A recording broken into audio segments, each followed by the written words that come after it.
Ya, muy buenos días, tardes o noches, ya dependiendo de a qué hora estén viendo esta grabación o si están eh, viéndola en directo. Ya, les mando un gran saludo a todos los estudiantes de Práctica Test, ya, espero que se encuentren muy bien. Y les comento que hoy día empezamos a hablar de motocicletas, ya. Esto que a la gran mayoría, ¿cierto?, de los que probablemente estén, ¿cierto?, en este curso nos apasiona, ¿ya? Vamos a empezar a hablar, ¿cierto? Vamos a empezar con el módulo de funcionamiento de la motocicleta, ¿ya? Las motocicletas, si bien es cierto, se tiende a pensar que tienen un funcionamiento más sencillo que un vehículo, ¿cierto? A veces no es tan así, ¿ya? Sin embargo, existen motocicletas en el mercado que son bastante sencillas, ¿ya?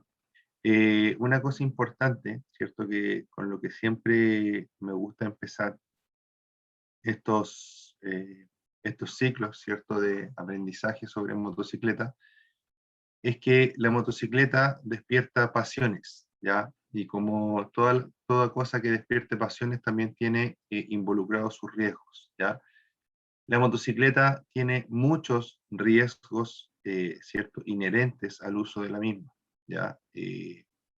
No son pocas las personas que nos van a decir que nos compremos la moto y también nos compremos el cajón, ¿ya? Y eso puede llegar a ser cierto en los casos en los cuales ustedes, ¿cierto?, no estén dispuestos a aprender a conducir bien una motocicleta, aprender a pensar bien encima de una motocicleta, ¿cierto? Y dedicarle tiempo al estudio de las técnicas de manejo, del funcionamiento de la motocicleta, ¿ya? Una motocicleta no es una bicicleta, ¿ya? ¿Por qué? Porque las fuerzas que tenemos que lograr controlar en una motocicleta van a ser siempre mucho más grandes, ¿cierto?, que las fuerzas que necesitamos controlar, ¿cierto?, en una bicicleta, ¿ya? Entonces, hay muchas personas que migran desde la bicicleta a la motocicleta pensando que es más o menos lo mismo, ¿ya? ¿Por qué no es lo mismo? Porque si en la bicicleta me caigo, igual puede ser un accidente muy grave, en la bicicleta, perdón, ¿ya? Si en la bicicleta me caigo, igual puede ser un accidente muy grave. Pero en la motocicleta, ¿cierto? Eso se va a multiplicar, ¿cierto? Exponencialmente. ¿Por qué? Principalmente porque hay más fuerza involucrada. Una bicicleta que anda rápido, anda a 30 kilómetros por hora aproximadamente. Una bicicleta que anda rápido, con un ciclista que tiene buen ritmo, que está preparado y todo eso, ¿ya? Y una motocicleta de las motocicletas que andan lento, pueden andar fácilmente a 80 kilómetros por hora, ¿ya? Sin contar que hay motocicletas en el mercado que llegan a los 300 kilómetros por hora, ¿ya? Entonces, esa es la diferencia, ¿ya? Ese es el análisis que tenemos que hacer. Nuestra conducción debe estar preparada desde la teoría, ¿cierto?, hasta la práctica, ¿ya? Debemos saber qué hacer en cada momento y para eso debemos estudiar y para eso nos sirve mucho, ¿cierto?, la información que nos puede brindar la plataforma Práctica, ¿ya? Y yo voy a tratar de también darles los mejores consejos que pueda, ¿cierto? Dentro de mi experiencia. Para los que están por primera vez en este curso, yo llevo más de 10 años andando en moto, ¿ya? He tenido accidentes, sí, he tenido accidentes, gracias a Dios ninguno grave, ¿ya? Lo más probable es que siempre vamos a tener algún tipo de accidente en la moto, sobre todo cuando estamos empezando, ¿ya? Pero para disminuir los riesgos, pongamos atención, ¿cierto?, a todo el material que nos ofrece esta plataforma y también a las clases que vamos a compartir, ¿cierto?, de forma eh, en directo, ¿cierto?, o en las grabaciones que ustedes van a poder ver que van a quedar disponibles en la página, ¿ya? Entonces, tenemos tema 2, funcionamiento de la motocicleta. Dice, en esta unidad aprenderemos a conocer el funcionamiento de una motocicleta en su interior, hablando del motor, el chasis y el resto de los sistemas que la hacen funcionar. También trataremos cómo realizar un buen mantenimiento de ruedas, neumáticos, frenos, espejos y cómo las fuerzas físicas inciden a la hora de manejar una motocicleta. Ya vamos a tratar de tomar los temas principales, ¿cierto? Estos son todos los temas que están en la unidad, pero en esta clase vamos a tratar de ahondar en algunos temas principales o importantes, ¿cierto?, de esta misma unidad.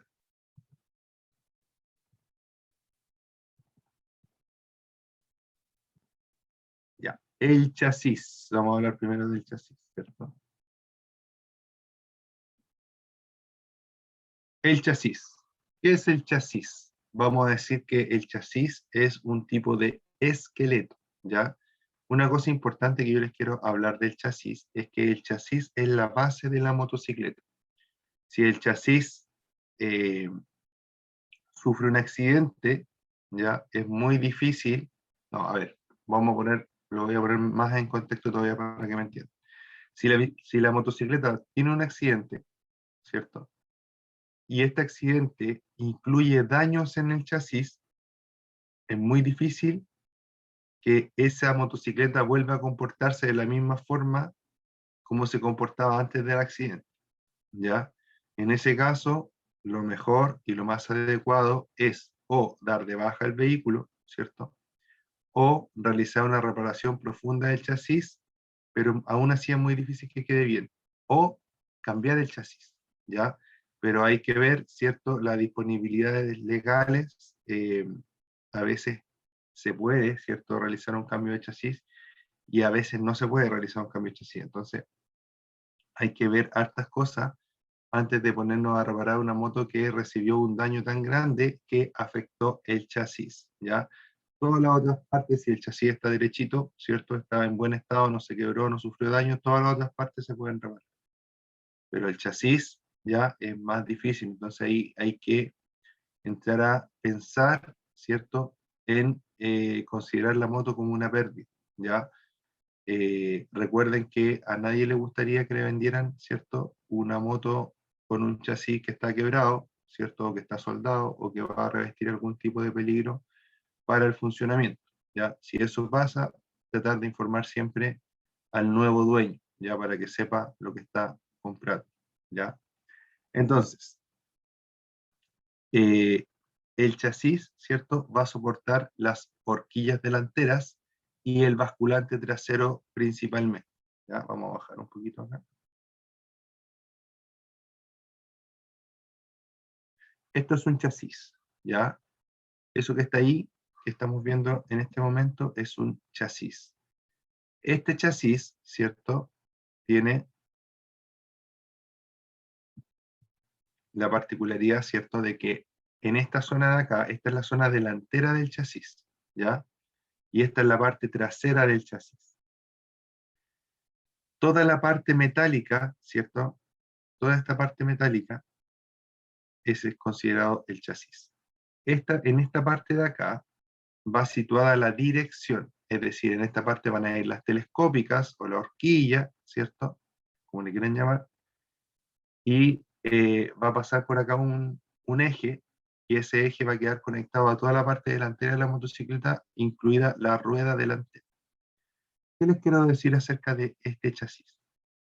Todos los vehículos, ¿cierto?, de uso que se venden para uso público, digamos, para usarse en las calles, todos los vehículos van a tener un número de chasis, ¿ya? Ese número de chasis es como el root de cada persona. ¿Se puede cambiar el root? Difícil, ¿ya? ¿Por qué? Porque es la identidad de ese vehículo. Entonces, eso es lo que yo les comentaba anteriormente. Si ustedes quieren, por a veces motivo, reemplazar el chasis, tienen que tener mucho cuidado y hacer las averiguaciones pertinentes antes de hacer cualquier gasto, ¿cierto? Si es que en el registro civil me van a permitir cambiar el chasis de la moto o no, ¿ya? Porque eso puede cambiar en algún momento. Entonces, les hago esa recomendación. Después les voy a hacer otra recomendación, ¿cierto? Que en el caso de que ustedes quieran comprar una motocicleta y quieran asegurarse que esa motocicleta es eh, legal, por decirlo así, o no es robada o coincide los papeles que me están entregando con la motocicleta que me están entregando, yo debo revisar en esta zona del chasis, ¿cierto? Un número de varios dígitos, ¿ya? Que tiene letras y números, ¿ya? En ese número o ese código se llama código de chasis o VIN, ¿ya? O número de identificación del vehículo, ¿ya? Entonces, con eso yo puedo contrastar, ¿cierto? Que el chasis de la motocicleta sea el mismo, ¿cierto? Que que los que aparecen en los papeles, ¿ya? Obviamente eso tiene que estar hecho de forma impecable, ¿ya? Si yo veo que tiene números chuecos, por ejemplo, que tiene un número más arriba, otro número más abajo y que se ve irregular, ¿cierto?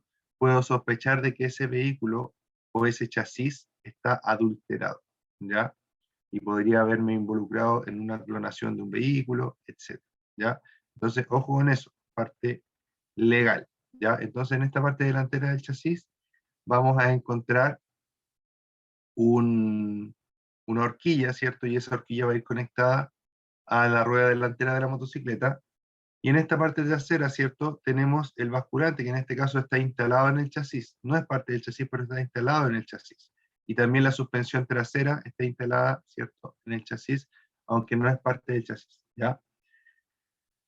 El basculante es esto que está acá, ¿cierto? Esto se llama basculante porque bascula, es decir, sube y baja, ¿cierto? Para poder proporcionar suspensión a la rueda trasera, ¿ya? Aquí en esta zona iría situada la rueda trasera, ¿ya? Si nos vamos un poquito más arriba de nuevo, en esta zona iría el estanque, en esta zona iría el motor, ¿cierto? Y en esta zona de acá iría el asiento, ¿ya? Ahí conformando las principales partes de una motocicleta: ruedas, asiento, motor, estanque, ¿cierto? Basculante y suspensión delantera.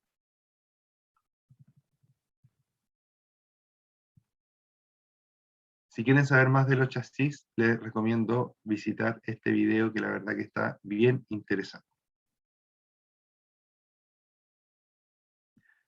Ahora vamos a pasar a hablar de algo que se llama el motor, ¿ya? Dice, como en los automóviles, también es el corazón de la motocicleta, pero existen dos tipos de motores más comunes, que son los motores de 2 tiempos y los motores de 4 tiempos, ¿ya? Con respecto a estos tipos de motores, les voy a comentar que en la actualidad se fabrican pero realmente muy pocas motos con motores de 2 tiempos para circular en la calle, ¿ya? Normalmente los motores de 2 tiempos ya están siendo reservados solamente para la competición y en algunas disciplinas. En muchas disciplinas ya se están utilizando motores o motos con motores de 4 tiempos también. ¿Por qué? Porque los motores de 2 tiempos son muy contaminantes comparados con los motores de 4 tiempos, ¿ya? Los motores de 2 tiempos funcionan con una mezcla de aceite y combustible, y eso lo van quemando continuamente, ¿ya? Por ende, ese aceite que se va quemando junto con el combustible produce más contaminación que los motores de 4 tiempos, que solo queman combustible, solo queman gasolina en este caso, ¿ya? Entonces, ojo con eso. ¿Qué diferencia principalmente tiene un motor de 4 tiempos con un motor de 2 tiempos? Lo que pasa es que los motores en su interior, ¿cierto? Tienen unos pistones, ¿ya? Que se desplazan, perdón, que se desplazan por dentro de estas partes que están acá, ¿ya? Esto adentro tiene un cilindro, ¿ya? Algo parecido al cilindro de confort, ¿cierto? Y adentro de ese cilindro de confort tiene un émbolo, ¿ya? Es, imaginémonos, para los que no se manejan con eso, imaginémonos una jeringa, ¿ya? La jeringa, ¿cierto? Tiene adentro una parte negra. De hecho, por acá tengo una, ¿cierto? Vamos a ver si la puedo mostrar. Esa parte negra, ¿cierto? Vamos a decir que es un cilindro, y esa parte se mueve hacia abajo cada vez que acá arriba hay una explosión, ¿ya? Entonces cuando va subiendo esto, va subiendo, subiendo, subiendo, va comprimiendo una mezcla de aire y combustible, ¿cierto? Y cuando está acá arriba, se enciende la bujía. La bujía prende esta mezcla de aire y combustible, ¿cierto? Y el pistón baja nuevamente, ¿ya?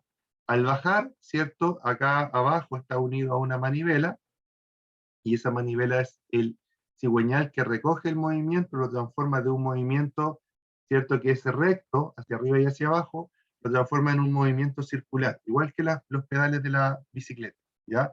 Nosotros con los pies hacemos un movimiento recto hacia arriba y hacia abajo, ¿cierto?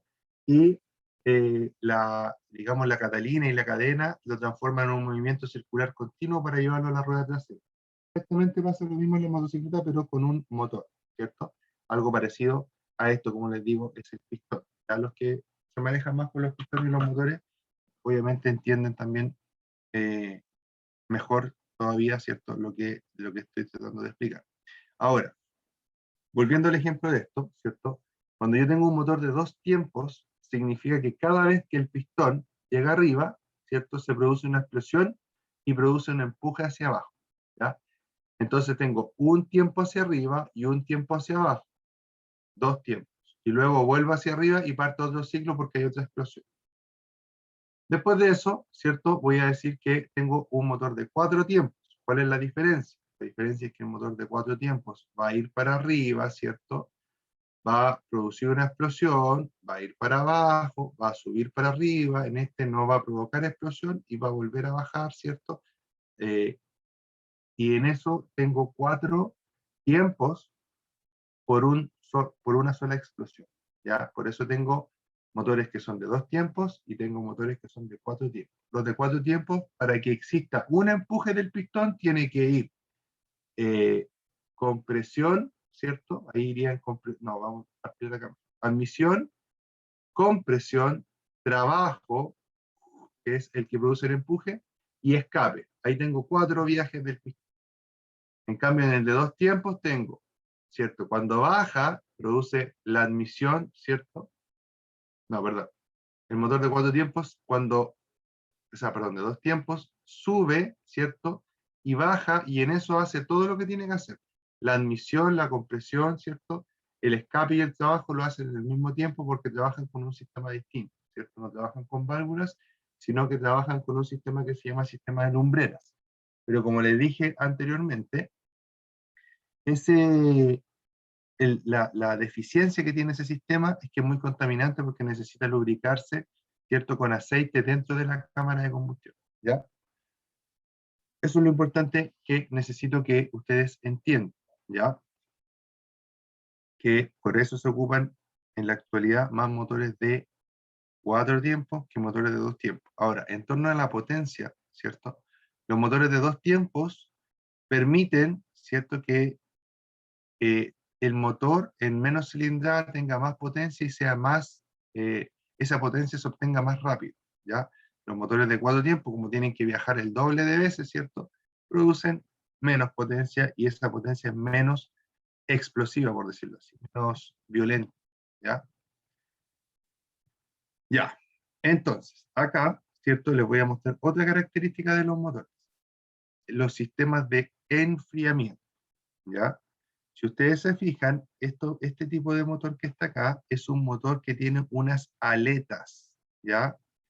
El mismo cilindro que les mostré, que les hice el ejemplo con esto de acá, ¿cierto? Este mismo cilindro a su alrededor, ¿cierto? Alrededor de él, tiene aletas, ¿ya? Esas aletas las estamos viendo aquí, en esta zona, ¿cierto? Esa zona, esa es una aleta, esa es otra aleta, esa es otra aleta, otra aleta, otra aleta. ¿Cómo se llaman estas aletas? Se llaman aletas disipadoras de temperatura, ¿ya? Es lo mismo que encontramos, por ejemplo, adentro de los computadores, ¿cierto? Que se calientan mucho y les ponen unas aletas pegadas, ¿cierto? En los procesadores para que puedan disipar el calor. Pasa lo mismo en este caso. Como el motor produce mucha temperatura, ¿cierto? La temperatura se pasa a estas aletas y estas aletas están en contacto con el aire que está pasando alrededor del motor. El aire, ¿cierto? Se calienta al tocar estas aletas y se lleva la temperatura de las aletas, produciendo así una refrigeración. ¿Cuál es el problema de esto? Es que esto se refrigera mucho mejor cuando el vehículo está en movimiento. Si el vehículo está detenido, ¿cierto? Le puede pasar que se sobrecaliente. ¿Por qué? Porque no hay suficiente aire soplando, ¿cierto? O pasando a través del motor para evacuar la temperatura que pueda producir este motor, ¿ya? Pero existen otros sistemas que evacúan mejor la temperatura. Y estos sistemas son sistemas de motores que tienen enfriación o enfriamiento por agua, ¿ya? ese enfriamiento por agua, ¿cierto? Permite, ¿cierto? Eh, permite que no sea necesario que el vehículo se vaya moviendo, ¿cierto? Para que sea refrigerado, sino que cuando está detenido, ¿cierto? También sigue refrigerándose y posee también unos electroventiladores que permiten, ¿cierto?, que se refrigere aunque el vehículo esté detenido, ¿ya?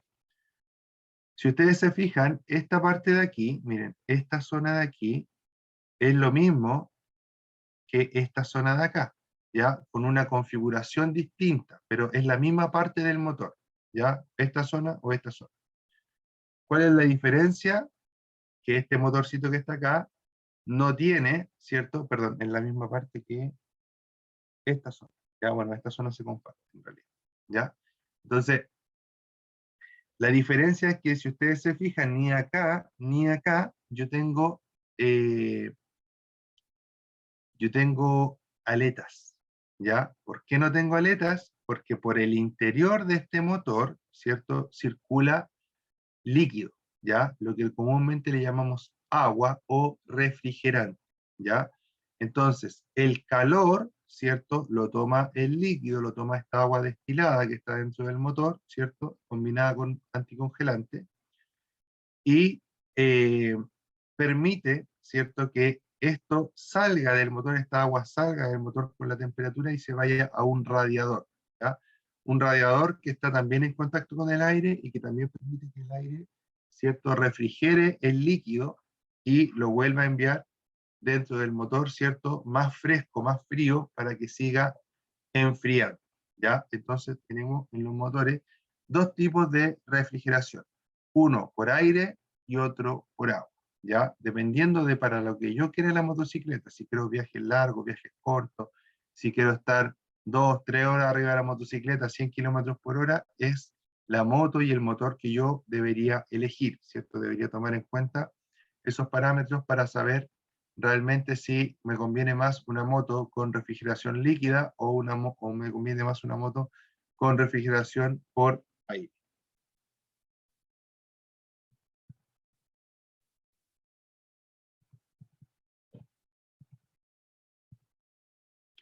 El sistema de lubricación. ¿Qué es lubricar? Lubricar es disminuir el roce entre una superficie y otra. ¿Qué utilizamos para lubricar? Utilizamos aceite, ¿ya? En los motores de dos tiempos, el aceite va mezclado con el combustible, como lo dije anteriormente, ¿ya? En los motores, en los motores de cuatro tiempos, el aceite va separado del combustible, ¿ya? Por ende, solo se quema combustible en un lado y el aceite se usa solo para lubricar y no se debiera quemar de forma teórica, ¿ya? Siempre puede pasar un poquito a la cámara, pero es algo por defecto, ya no es algo que debe ser así, sino que es algo que es así por defecto, ¿ya? Sobre todo cuando los motores se van envejeciendo, se va pasando más aceite a la cámara de combustión, y ahí cuando hablamos de que el aceite se está quemando dentro del motor, ¿ya?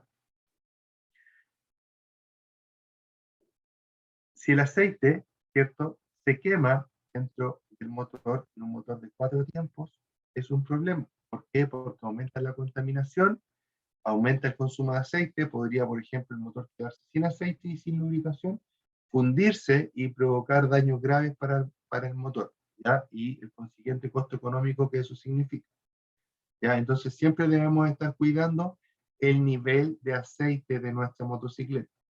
Normalmente existen dos tipos o dos formas de ver el nivel de aceite de la motocicleta, o las más conocidas o las que más he visto yo por lo menos, ¿ya? Si tengo dos, perdón, si la motocicleta tiene una perilla, ¿cierto? Para, para ver el nivel de aceite y esa perilla viene unida a una varilla, ¿cierto? Nos indica el nivel máximo y mínimo, ¿cierto?, de la motocicleta, ¿ya? La motocicleta tiene que estar recta para tomar la medida del aceite, ya lo más recta posible, y ahí tomamos la medida de aceite en el motor. esa varilla tiene un máximo y un mínimo. Lo ideal para todo vehículo es que esté en la mitad entre el máximo y el mínimo. No en el máximo, no en el mínimo. Porque si yo estoy en el máximo, corro el riesgo de que por algún motivo me quede un poquito más arriba. Si yo le echo más aceite a una motocicleta del que necesita o a cualquier motor, voy a producir problemas de contrapresión en su interior, ¿ya? Y eso va a derivar luego en fallas de fugas de aceite y fallas en los retenes y en los sellos de aceite, ¿ya?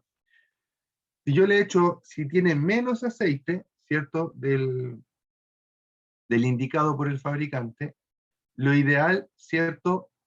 O sea, si yo tengo menos aceite, lo que va a pasar es que este aceite o esta falta de aceite va a provocar que la lubricación sea deficiente y en algún minuto, ¿cierto? Me puede aumentar el desgaste o me puede producir una falla grave, ¿ya? Además de eso, el aceite, aparte de lubricar, también cumple una función refrigerante. Entonces, si tiene menos aceite del indicado, es muy probable que la moto también pueda sufrir de sobrecalentamientos, ¿ya?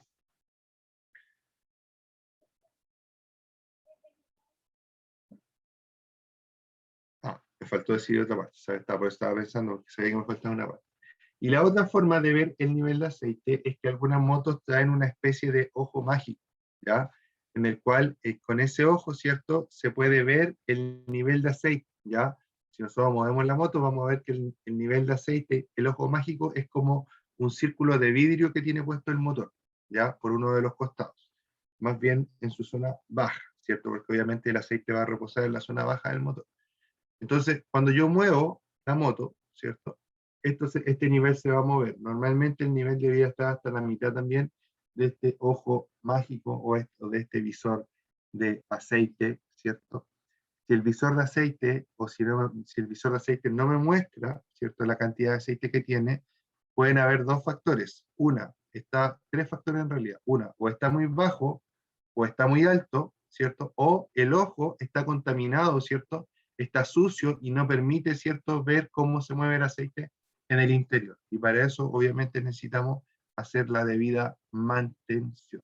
¿Ya? Recuerden que es tan peligroso que tenga mucho aceite como que tenga poco aceite. ¿Ya? Siempre el aceite debe estar, ojalá, en la medida intermedia entre el mínimo y el máximo, ya para así tener un margen para arriba y un margen para abajo. Y ojalá siempre estemos controlando el nivel de aceite una vez a la semana, dependiendo cuánto usemos la moto. Si lo usamos mucho, ojalá todos los días, ¿ya?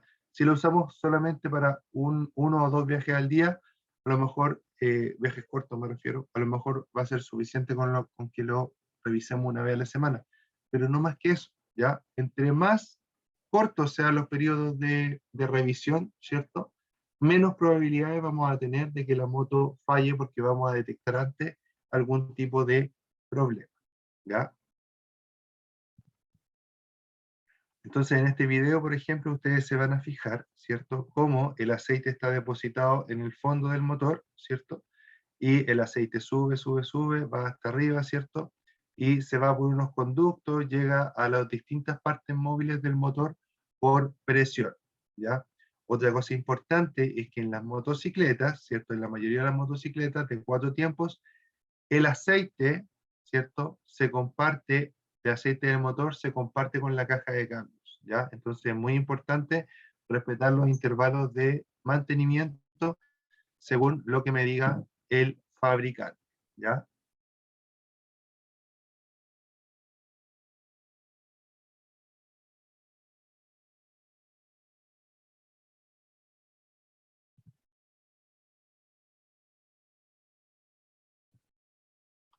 Ahora les voy a hablar un poquito de los sistemas de combustible.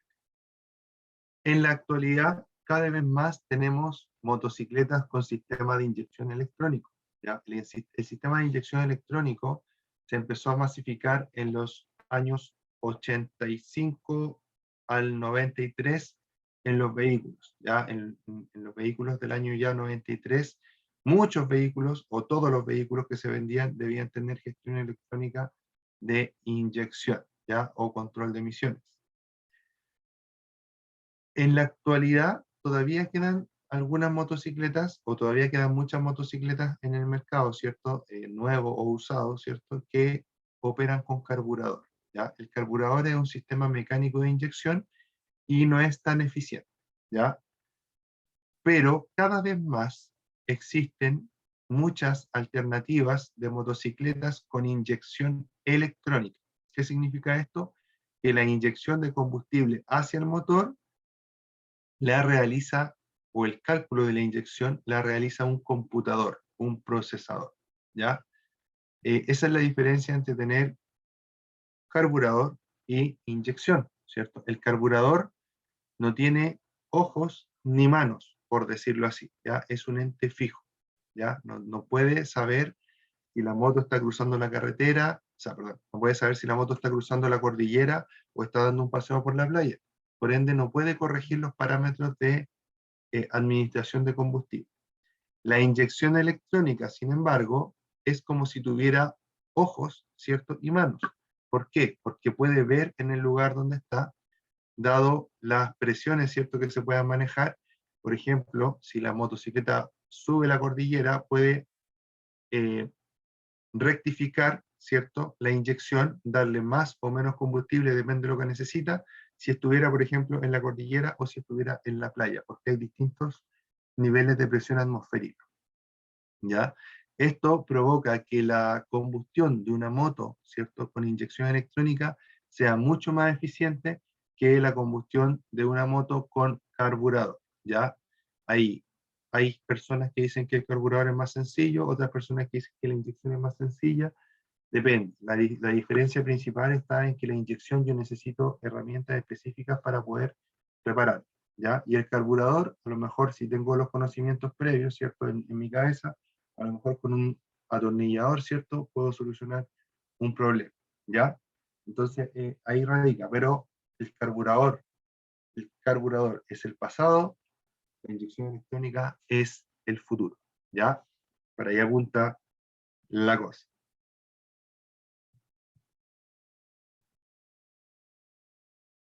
Debe saber que, dice acá, cuando vea humo visible en su motocicleta es porque existe una mala combustión en el sistema. Ya. Vamos a poner dos casos de humo visible. ¿Ya? Humo visible azul significa que estás quemando aceite, ¿ya? Y eso puede ser un problema principalmente de retenes de válvula o de anillos, ¿ya? Que es más grave. ¿Qué quiere decir? Que está pasando del sistema de lubricación, está pasando aceite al sistema de combustión, ¿cierto? A la cámara de combustión, y se está quemando ese aceite. Ahí vamos a tener emisiones de color azul, ¿ya? Si yo tengo emisiones visibles del escape, es decir, que está haciendo humo del escape, y ese humo es negro, significa que la cantidad de combustible que está siendo inyectado es mucha, ¿ya? Como es mucho combustible el inyectado, ¿cierto? Se ve de color negro las emisiones que pueda tener el escape, ¿ya? Eso es como un dato. Después dice que la motocicleta podría tener una llave de paso situada entre el depósito de combustible y el motor para regular el paso de gasolina, ¿ya? Eso es principalmente para las motocicletas eh, con carburador, ¿ya? Las motocicletas con carburador, como es un sistema mecánico, tiene una llave de paso. Cuando termino de ocupar la moto, cierro esa llave de paso, ¿cierto? Para estar 100% seguro que no va a estar cayendo combustible. Ahora, esa llave de paso, alumnos, en las motocicletas que son con carburador, está normalmente bajo el estanque o por debajito pegado al estanque, ¿ya? Muchas veces esa llave, no sé si todas, pero por lo menos la mayoría que yo he visto, tiene tres posiciones. La posición off, en la cual no sale combustible, la posición on, ¿cierto?, en la cual sale combustible, y la posición res, que significa reserva, ¿ya? O la tercera posición, dependiendo de lo que diga su moto, ¿cierto? La tercera posición que no sea on y no sea off va a ser la reserva. ¿Qué significa la reserva? La reserva es para que la mayoría de las motos que son menos equipadas no tienen medidor de combustible. Entonces, la reserva permite, ¿cierto?, que cuando tú estás en on, ¿cierto? Vas a ir en tu moto y de repente te va a quedar sin combustible, ¿ya? Al quedarte sin combustible, ¿cierto? Cuando tú tienes la llave de paso en on, vas a poder girarla y vas a poder pasarte a la reserva, ¿ya? La reserva va a activar otro paso de combustible, ¿ya? Pero tú vas a saber que te quedan, con suerte, 10 kilómetros para circular en la motocicleta. Bueno, esto depende de la cantidad de reserva que tenga cada uno, ¿ya? Pero ¿para qué es la reserva? Para que tú la actives y te vayas inmediatamente a la estación de servicio más cercana, ¿ya? ¿Por qué? Porque después de la reserva no me va a quedar nada, ¿ya? Entonces, de esa forma debo hacerlo. ¿Por qué lo digo? Porque hay mucha gente, ¿cierto?, que no tiene idea siquiera que existe esta reserva. Y hay mucha gente, ¿cierto?, que anda siempre con la reserva. ¿Para qué? Para que la moto no se pare. Y dice, no, si yo calculo cuánto me falta para llegar a la reserva. No, si no quedan paros, no. No es la forma correcta. ¿Ya? Para algo, ¿cierto? Los ingenieros que desarrollaban la moto dijeron, ¿cómo podemos hacer que la gente nunca quede en pana de combustible? Ah, vamos a hacer esto para que la moto, aunque no tenga indicador de combustible, ¿cierto? Tenga una reserva. Y si así se le olvida echar combustible, se van a acordar cuando la moto se pare. Pero como la moto se va a parar, ¿cierto? Y van a poder activar la reserva, van a poder volverla a echar a andar y ahí van a irse al tiro a una bomba y nunca van a tener problema de quedar en pana de combustible. Entonces, usemos la llave, ¿cierto? En las motos que tenemos, este dispositivo para, de forma correcta, para que nunca tengamos problemas de la pana del tonto, como se dice, pana de combustible. Si ustedes se fijan en la carretera, muchas veces hay motos a una orilla, ¿cierto? Y nosotros nos paramos a ver qué les pasó, y muchas veces se debe a pana de combustible, ¿ya? Alguna vez también a mí me pasó, y también antes tenía una moto, ¿cierto?, que era con carburador, lamentablemente me la robaron, todavía la siento, ¿cierto? Y esa moto, al principio, cuando yo no sabía bien, ¿cierto? No entendía bien la moto, porque yo siempre tuve motos con inyección, después tuve esa moto con carburador, ¿cierto? Y la verdad que no entendía bien en ese momento cómo funcionaba, y me quedé en paro un par de veces, ¿ya? Entonces, como les digo, eso pasa, ¿ya? Pero existe este método para que no me pase, ¿ya? Y como a mí me pasó, yo creo que a ustedes no les pase y lo puedan aplicar de forma correcta. Vamos a revisar un poquito qué está pasando en el chat. Dice, buenas tardes, profesor. En las preguntas del examen preguntan cuántas personas se podría llevar en la moto. Ya. Mira, esa pregunta la podrías dejar en el WhatsApp, ¿ya? Y ahí la analizamos correctamente, Pablo. Ya ahí te la podemos responder, porque de buena primera yo te podría decir que serían dos personas, ¿cierto? En el común de las motos, pero tendría que analizar bien la pregunta porque no, la verdad que yo no me sé todas las preguntas de memoria, pero si la analizamos, manda el pantallazo de la pregunta, ¿cierto? Bien, con todos los detalles que tenga, y así la podemos resolver de forma perfecta y te la respondemos por WhatsApp a la brevedad posible. ¿Ya? ¿Qué te ha parecido la clase, Pablo? Voy a ver, hay más gente conectada, a ver quién más. Gustavo Mantilla y Pablo Aponte. ¿Qué les ha parecido la clase hasta ahora? ¿Les ha gustado, no?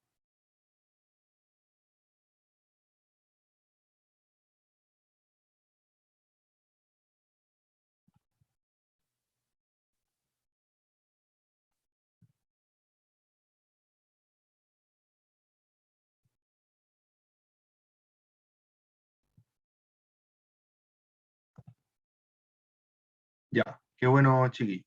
Me agrada que les haya gustado. Espero verlos en la clase de mañana y pasado. Ya, los voy a estar esperando. Ahora nos queda poquita clase, pero mañana y pasado vamos a tener nuevamente la oportunidad de intercambiar conocimiento.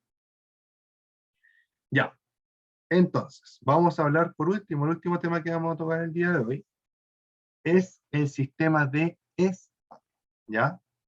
¿Qué es el sistema de escape? El sistema de escape, ¿cierto? Desde el principio de los vehículos, eh, se hizo, ¿cierto?, para que los gases tóxicos del motor o los gases molestos del motor no nos lleguen en la cara. Así de simple, ¿cierto? Entonces al principio era solamente un tubo, ¿cierto?, que sacaba los gases y los tiraba a la parte trasera del vehículo, cualquiera fuera este, ¿ya? Luego, ¿cierto?, se dieron cuenta que a lo mejor el motor era muy ruidoso, ¿cierto? ¿Qué le pusieron? Inventaron un sistema de silenciador, ¿ya? El silenciador lo instalaron, ¡pum!, y lograron, ¿cierto?, que el vehículo no hiciera tanto ruido, ¿ya? Entonces lo podían echar a andar a cualquier hora sin molestar tanto a las demás personas, ¿ya? Luego de eso, aparecieron mucho después, ¿cierto?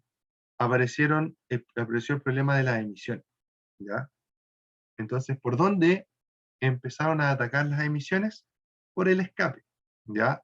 Y en la actualidad, bueno, en los vehículos grandes, ¿cierto? En los automóviles, en los camiones, existe una gran variedad de sistemas anticontaminantes dispuestos en el escape, ¿ya?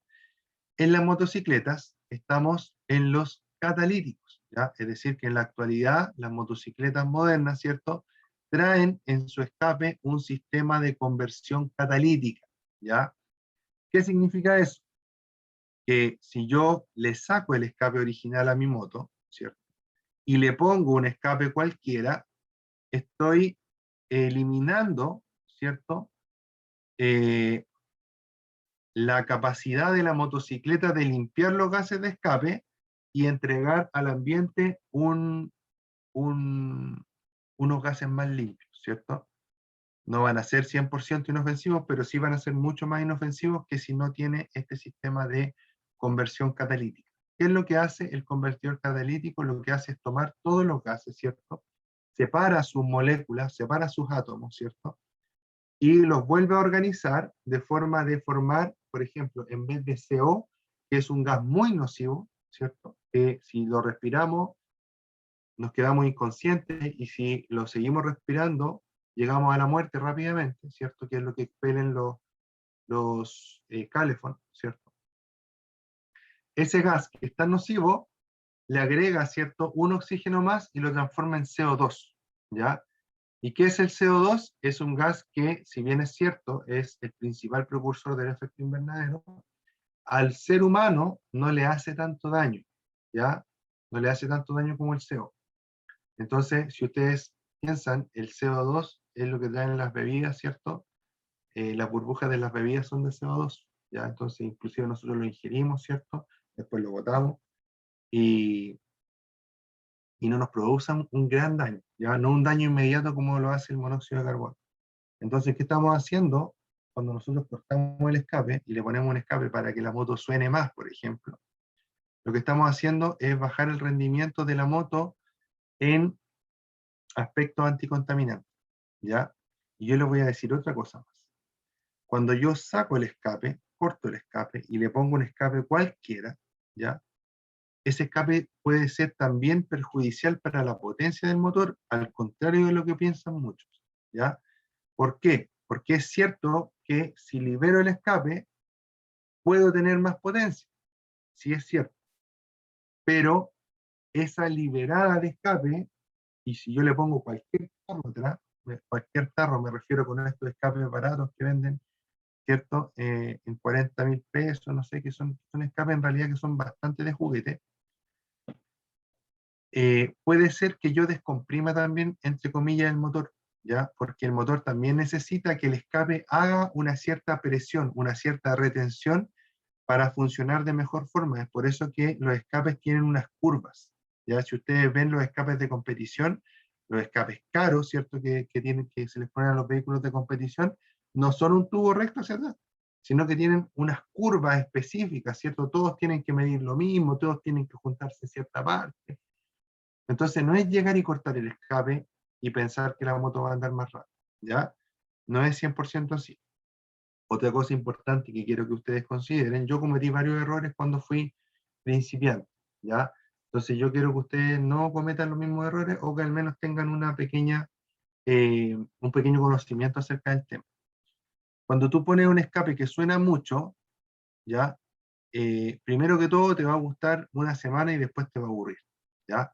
Y segundo, ¿cierto? Te vas a dar cuenta que cuando tú llegues a tu casa en la noche, por ejemplo, le va a molestar a todos los vecinos. Y a ti también te va a molestar porque uno tampoco quiere molestar a los vecinos. Ya, por lo menos a mí no me gusta molestar a mis vecinos. Entonces, ¿qué voy a hacer? Voy a tener que apagar la moto, ¿cierto? Una cuadra antes, llevarla andando, llevarla así sin andar, llegar a la casa así, o tener cuidado cuando quiero salir temprano en la mañana para no despertar a mis vecinos, incluso para no despertar a mi misma familia, ¿cierto? Cuando he hecho andar la moto. Entonces, si van a cambiar el escape, yo no les puedo decir que no lo cambien, ¿cierto? Ojalá no lo cambiaran, porque la moto viene perfecta como viene, ¿ya? Pero si aún así lo quieren cambiar, busquen una opción de un escape que realmente valga la pena, ¿ya? Yo les voy a decir que yo puse un escape, ¿cierto? Dentro de mi ignorancia, puse un escape de estos que cuestan como 40 lucas en lira, y la verdad que no me duró ni un mes, y se empezó a soltar, y después la moto, ya en ese tiempo yo tenía una Yamaha R15, de ser una excelente moto que no le sonaba nada, andaba con el escape suelto atrás, sonaba como cascabel, ¿cierto? Entonces, ojo con ello, ¿ya? Ojo con ello, ¿por qué? Porque no siempre, ¿cierto? Lo barato es tan bueno. A veces es mejor darle una vuelta a las cosas y analizar, ¿cierto? Si es que es realmente lo que quiero o si realmente me va a servir este sistema, ¿cierto? Que estoy poniéndole a la motocicleta, ¿ya? Así que ojo con ello, pensémoslo dos veces antes de hacer alguna modificación que después nos podemos arrepentir. De repente podemos juntar esa plata y poner un accesorio que realmente vamos a aprovechar en nuestra moto, ¿ya? Como por ejemplo unos mangos calefactables, ¿cierto? Que existen unos mangos que uno le pone, ¿cierto? Y se calientan cuando hace frío, ¿ya? Y eso ayuda mucho en la conducción de un vehículo cuando el clima es adverso, ¿ya? Alumnos, bueno, voy a analizar aquí lo que me escribieron. Ya, perfecto. Qué bueno, Pablo, me alegro. Ya, te mando un saludo, cuídate mucho, espero que te vaya muy bien en la prueba. Y alumnos, entonces eso es por el día de hoy. Espero que les haya gustado, cuídense mucho, nos vemos mañana en una nueva edición de estos pequeños seminarios, ¿cierto? Acerca de algunos temas de motocicleta. Recuerden que algunas semanas tocamos unos temas, otras semanas tocamos otros temas, así que si tienen disponibilidad de irse metiendo nuevamente en las clases, no hay problema para que las vayan analizando. Un abrazo, cuídense mucho, chao, chao, se despide usted Ricardo Cornejo para práctica test, ¿ya? Un abrazo, chao, chao.